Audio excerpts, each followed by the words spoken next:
whenever you guys are ready, can you Oh yeah. talk through what you've built? Yeah, so here we have the gravity simulator. You can simulate the interactions between different particles. Each have different mass, initial velocity, and position. And by solving for their interaction by solving for the acceleration, velocity, and displacement, we can visualize them in 2D.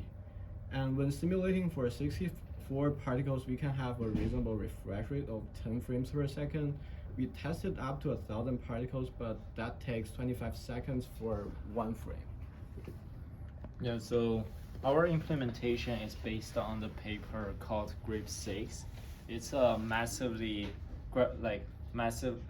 particle gravitational interaction algorithm.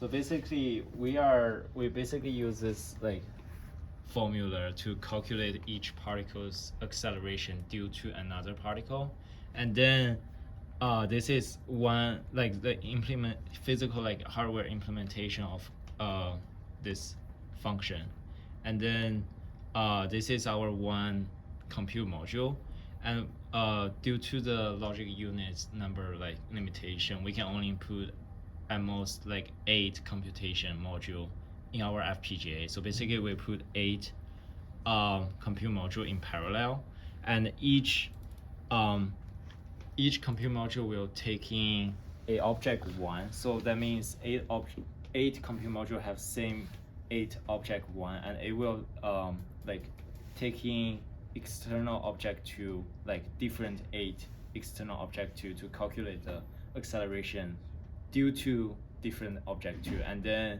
those data will be sent via the bus to HPSI, and in the HPSI we will integrate them into net acceleration and calculate the velocity. Okay. Yeah. So we also build a small command line interface so that the user can keep track of interactions between different particles. So for example, the user can track the relative velocity and the location between 2 particles. So for example, I'm tracking the particle number 1 and 2 for their data. So you can see that there's a green cycle around these two particles, and you can, the user can view their relative position and the velocity on the command line. And also the user can choose to track a single particle as well. So for example, I'm tracking particle number 4. So you can see there's a yellow cycle on the screen. Yeah. And this is the data of the particle 4. So you can do this for any of the particles on the screen? Yeah, any particle. Yeah. For example, this is particle number 14. Very cool. Yeah, and also there's another feature that we can change the speed of the simulation. Yeah. To make it run faster. Or slower. Yeah, but it will lose accuracy because of the large time step. Yeah, can you make it faster? Oh wow. So, just based on the way these things are behaving, am I correct that the yellow particle is The has the most mass? Mass, and the 2 red one is slightly smaller mass, and all the white particles has same mass. So it's the mass of these 3 objects are much larger than the other. Okay. Yeah, Okay. other white objects. But every particle looks at every other particle. Yeah. So basically, our implementation doesn't have some kind of cheating. So basically, they will calculate every acceleration act on them from every other objects, instead of if it's far away, we don't calculate. Sure. Okay. Yeah. So even if these are small mass, there's no assumption that it's a negligible accelerated. It's taken into account for it every takes particle. account. That's why our calculation is a little bit slower. On the one hand, it's because limited logic units, we can only put up to 8 compute module. On the other hand, it's it has so many things to calculate. Okay. And then can you clarify for me once more, so what are the responsibilities of the FPGA in this implementation? What are the responsibilities of the FPGA is purely calculating the acceleration of one object acting on the other one. So basically, our 8 compute module works in parallel, and each compute module like inside each compute module has like, for example, object 1, Mm-hmm. and then we will pass object 2, 3, 4, 5, 6, and 7, like external particle to each compute module, so that the object 1 will calculate the compute module 1 will calculate the acceleration due to object 2, and the second compute module will calculate the acceleration due to object 3 on object 1, and then we will like send all those data through via the bus to the HPS side for integration, because it's quite easier to do the integration in HPS side. Okay. So basically, we saved all the particle information on the HPS side, on the dynamic memory. So you can save the mass, x coordinate, y coordinate, and the x and y velocity, and also the color and the radius of the particles. Okay. And we also maintain the location of the pixels on the display, so that we can erase that particle on the next iteration.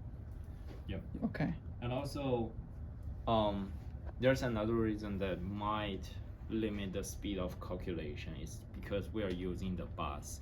So the bus has a limited like bandwidth, and we are sending like thousands, like 40 or 50 like PIO to like through the bus. So Okay. yeah. So, just to make sure I understand, am I correct that the HPS communicates over to the FPGA positions, particle positions, and Yeah, the FPGA computes all the accelerations based on those positions? Yeah, based on the positions, mass, and the Right. Yeah. And because you have 8 compute modules, you can do 8 of those acceleration calculations in parallel? In parallel. Yeah. And do those acceleration equations end up looking like a whole bunch of inverse squares? Yeah. Okay. Yeah, inverse squares. Okay. Did all this require a floating point? Yeah, Yeah. we are using like floating point to do the like thing. So I think we are using the like one of the previous groups optimized floating point algorithm. Okay. So To we are do- running 27-bit floating point on the FPGA side. Okay. So and then we just shift that and read it directly on the HPS side. Yeah. Okay. Very cool. And were you able to do any kind of a speed comparison between?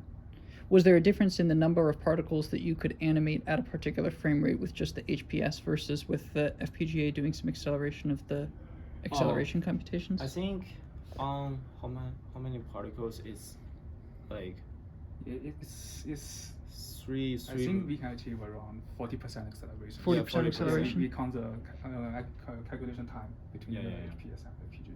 Yeah.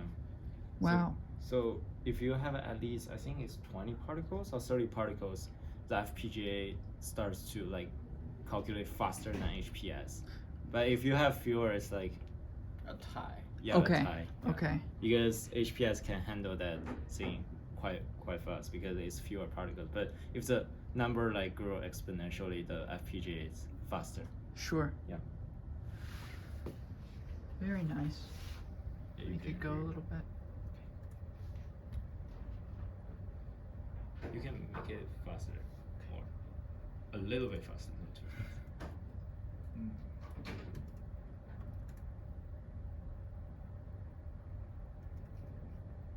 It's neat to watch him slingshot there away from the.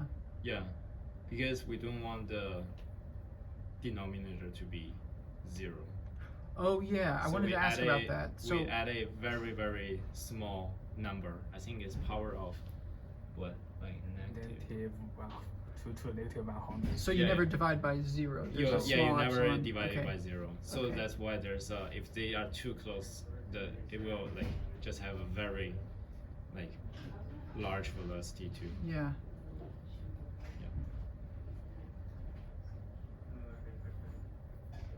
Very nice. Cool. Thank you guys. Yeah, thank you.